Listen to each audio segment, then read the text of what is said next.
warm welcome to all the viewers. We are back with a new video on college campusing. Do watch the full video without skipping to have a clear idea on what actually happens. We hope you enjoy the video and don't forget to like, share and subscribe. So let's begin. So what actually is college campusing? Campusing is one of the most commonly used words among students these days. A dream for many, while a nightmare for few. In fact, this is the main factor behind selecting top colleges. First thing anyone notices in any colleges are companies which come for campusing. TCS, Wipro, Cognizant, L&T, boom, we are in. Today we will be taking through this topic and aim to clear the major misconceptions and thoughts for the future grads. Also, we would be sharing few tips and strategies on how to prepare yourself to crack the interview. What actually is campusing? So let us know in detail. Campus placements or campus recruiting is a program conducted within universities or other educational institutions to provide jobs to students nearing completion of their degrees. In this type of programs, the educational institutions partner with top corporations who wish to recruit a fresh bunch of graduates. What are the types of campusing? Generally, campusing can be classified into three types. First is on campus, then is school campus, and then is off campusing. What are the difference between these things? On campus placement drives. Various companies like TCS, Infosys, IBM, etc. visit the individual college campuses to recruit final year students for their entry level positions. Students from various streams are allowed to participate depending on job profile. Now, off campus placement drives.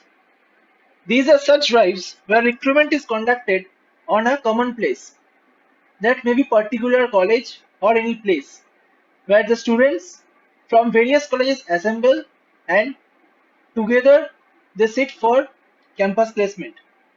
Now, one can attend such drives even after completion of graduation. Next, come to pool campusing.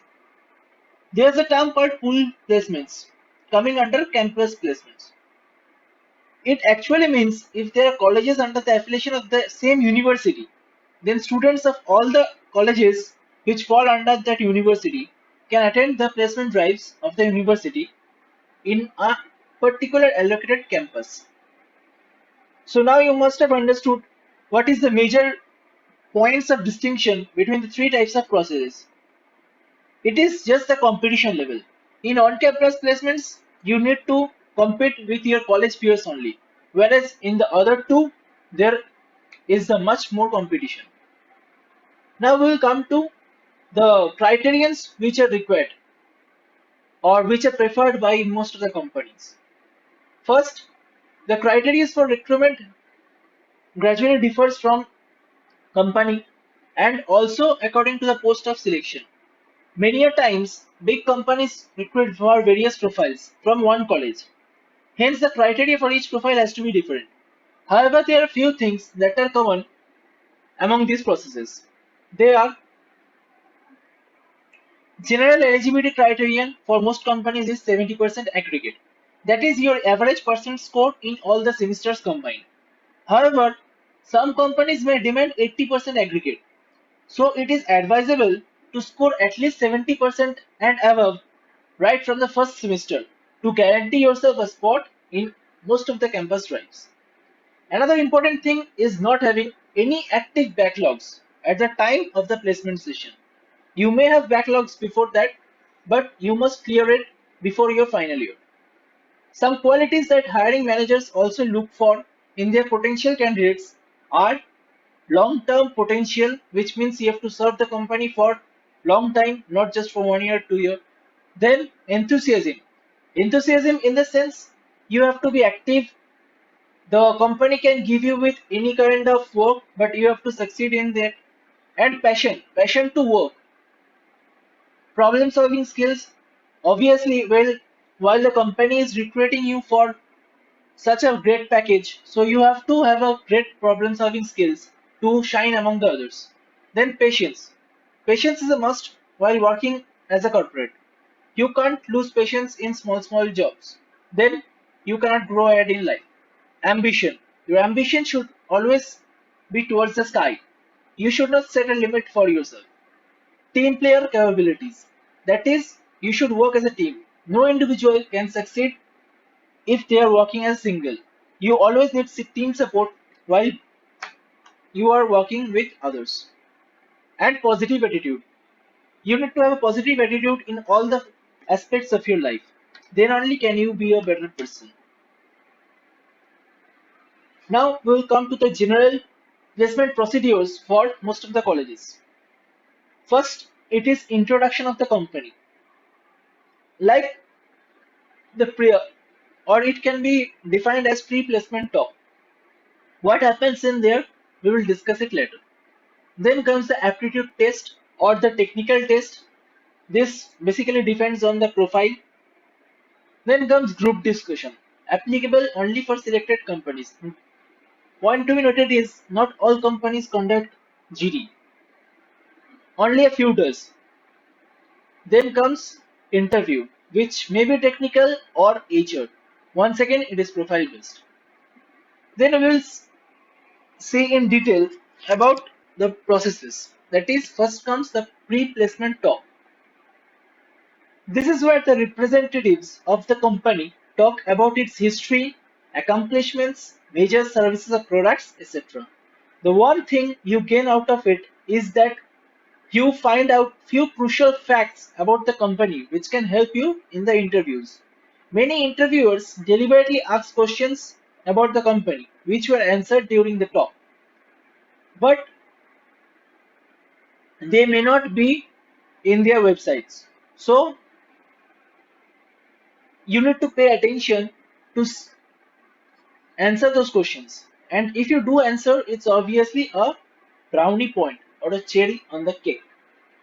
Also, any queries regarding to job profile, when giving such interviews or while sitting for such placements, your college will only send you the interview letter or place campusing letter. They won't describe in detail about the job profile. You can get to know more about the job profile right from the representatives of the company itself.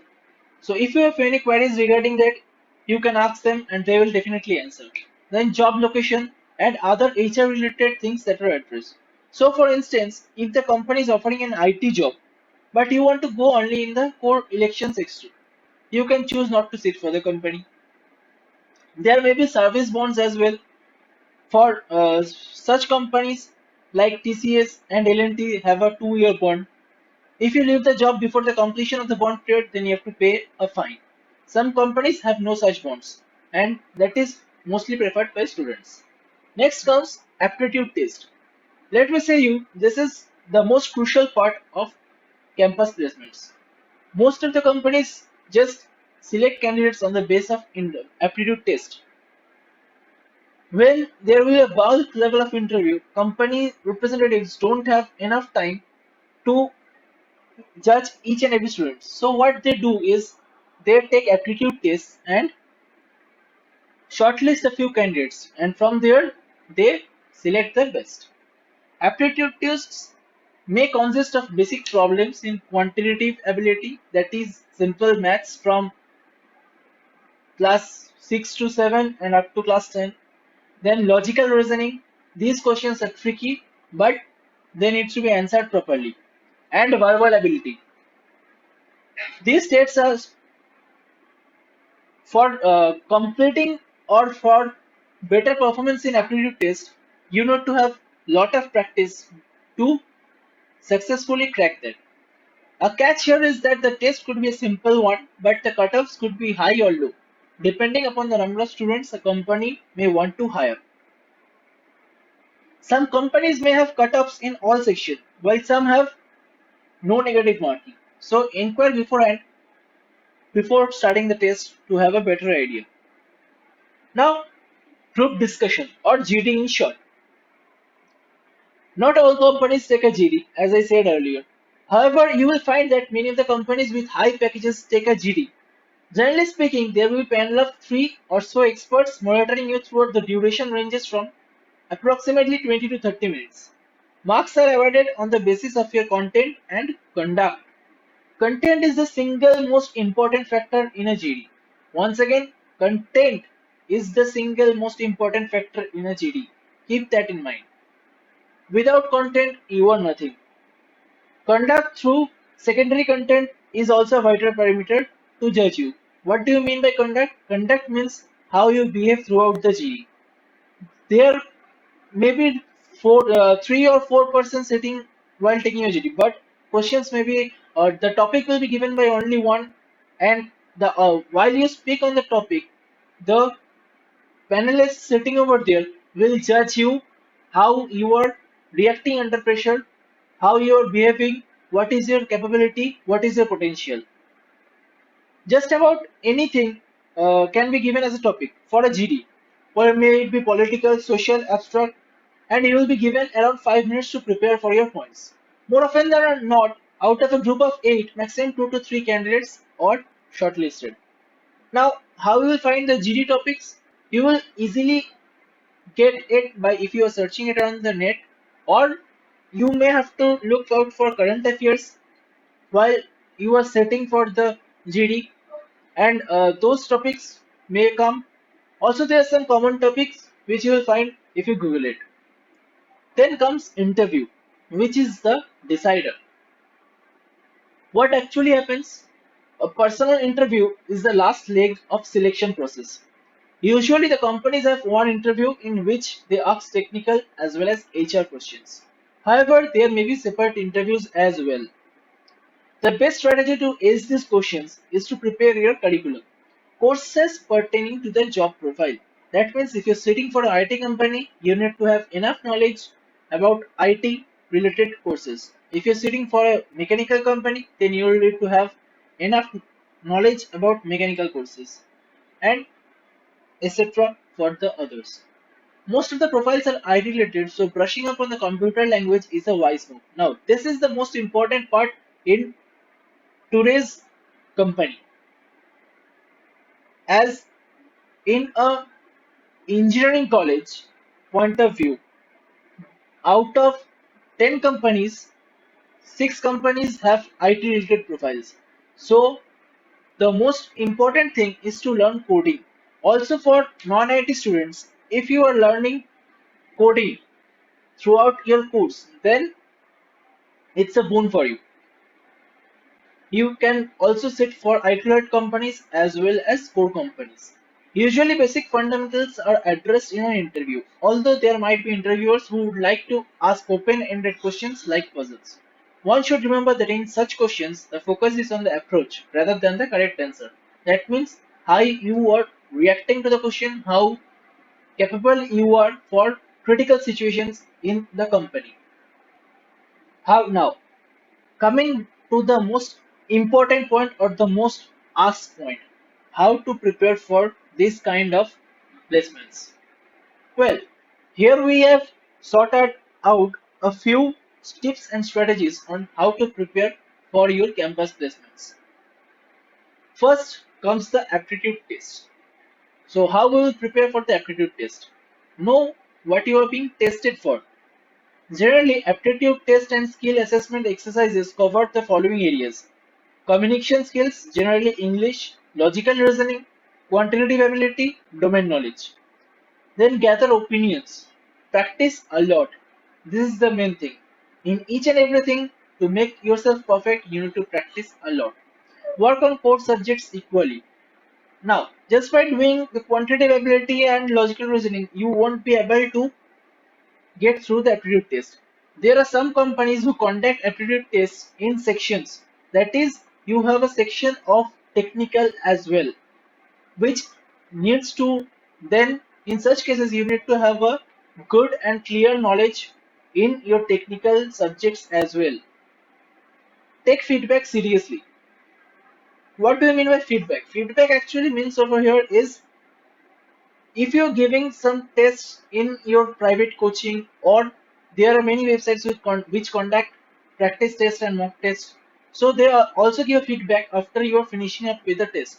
Take those seriously. Note down where you are weak, what are the points where you are missing, where you need to give more strength to benefit it from that. So practice accordingly. Then comes group discussion. In group preparing for group discussions, you need to have a clear thought. Then work on your communication skills. How will you work on your communication skills? To work on your communication skills, you need to read enough books, enough stories.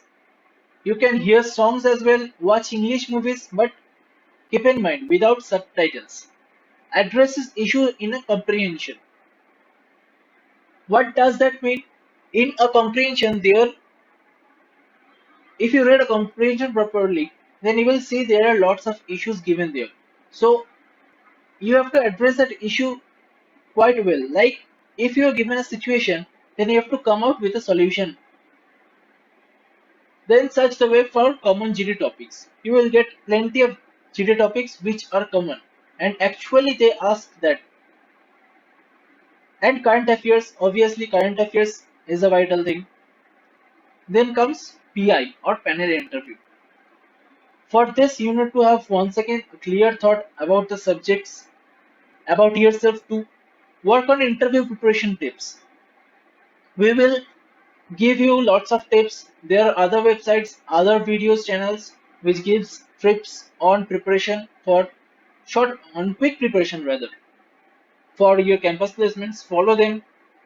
Safeguard against common interview mistakes, which are inadequate research. Company plus domains means while searching for a company or whenever you get a placement letter, then first go to their website or domain and then search about the company. Read about the company. What company are you sitting for? What do they do? What are the main things? What are the products they manufacture? Because these things are a vital point in your interview. They ask a lot of time about their company, about their products. What do you understand about the company? What benefit can you give to the company? These kind of questions are asked a lot. Body language missteps. Now, you have to sit in correct posture. You can't just relax. You have to be attentive. You can't sweat. You have to be confident. Non-verbal cues, then inadequate communication skills. You have to have a good communication skill if you are answering in English, and if you are, so some interviews also ask for the language you are comfortable with. They can say you, they can give you a language of your choice and ask them to answer in that language only. So you may be free with that. Then personal presentation. This is the major factor in giving your overview to the interviewer. The interviewer who is interviewing you does not know anything about you except your CV. So, by the look of yourself, they frame an idea on how you are, what are your curriculums, what are your activities, how do you behave under pressure. They get a lot of idea about this. So, behave well, get yourself well presented on the day of interview. Then comes technical round. Well, this is a fear for many, but there's no need of such fear in these days. You have lots of things, lots of study materials, lots of knowledge related websites that will give you in brief what actually is or what actually you have to study for the interview. Give For this you have to do a good background research. Background research means you have to know about what the company are and what job profile. So accordingly you have to study that. Practice coding challenges. There are many coding contests ongoing. If you look at the net, then you will find it.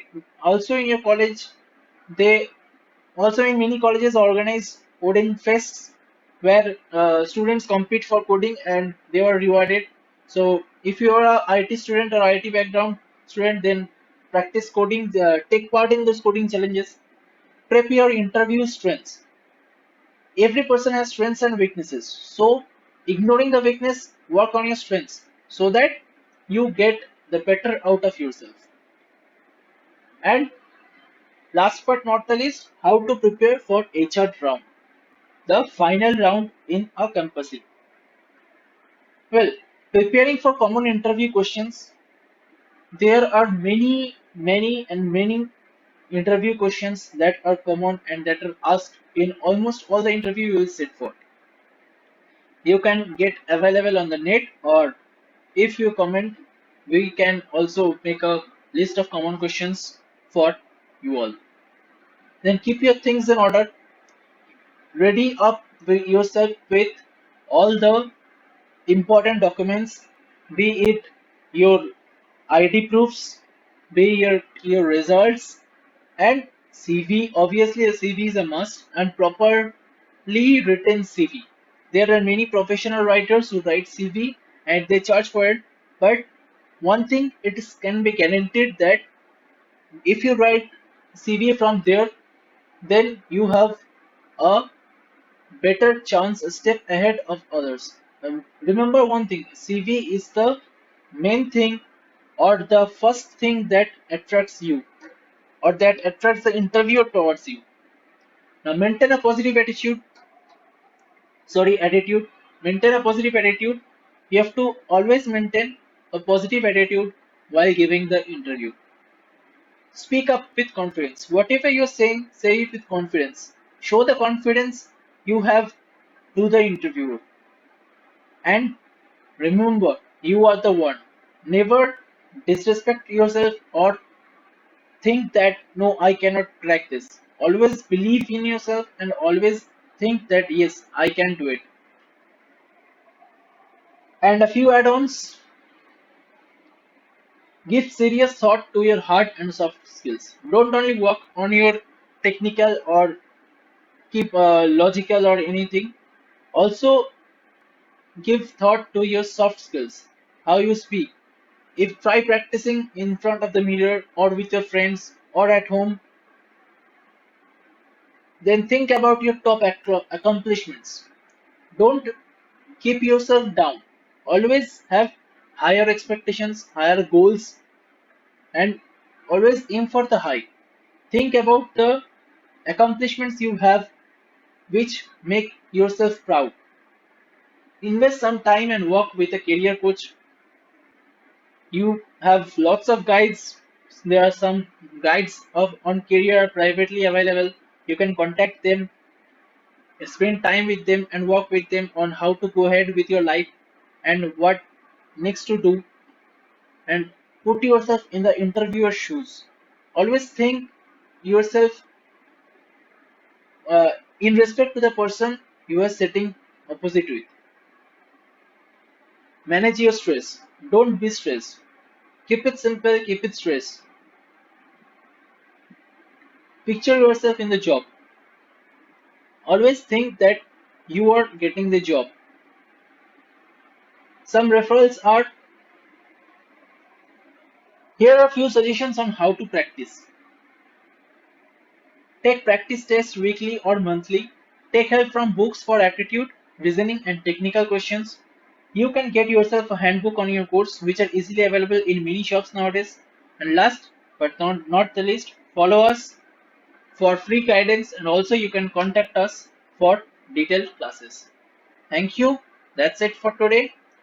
Do let us know in the comment section how you feel about this video and if you got to learn anything. And also keep commenting if you want us to make video on any other topics. Thank you.